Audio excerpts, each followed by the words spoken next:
जुआ apps promotion case. Lahore की अदालत ने डिकी भाई का 2 रोज़ा जिस्मानी रिमांड मंजूर कर लिया। जिला कचहरी लाहौर में मशहूर यूट्यूबर डिकी भाई अलमारूफ सादर रहमान को जुए की ऐप्स की प्रमोशन और धोखाधड़ी के मुकदमे में अदालत में पेश किया गया।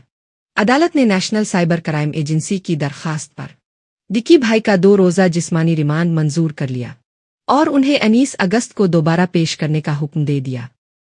यूटी जुडिशल मजिस्ट्रेट ने नेशनल साइबर क्राइम एजेंसी से आइंदा समाअत पर मुकम्मल तफ्तीशी रिपोर्ट भी तलब कर ली है। डिकी भाई की जानिब से मरूफ वकील ज़ैन अली कुरैशी अदालत में पेश हुए। सादर रहमान के खिलाफ मुकदमा नंबर 19622025 दर्ज है, जिसमें पेका एक्ट की दफ़ा 13, 14, 25 और 26 शामिल की गई है, जबकि पाकिस्तान पैनल कोड की दफ़ा 420 और 294 भी शामिल है। FIR के मुताबिक मुल्जिम कुमारबाजी के फ़रोग़ में मुलव्वस रहा और इसने मुख्तलिफ जुआ खेलने वाली ऐप्स को वीडियोज़ के ज़रिए प्रमोट किया। हुकाम का कहना है कि मुल्जिम के मोबाइल से अहम शवाहिद भी हासिल कर लिए गए हैं।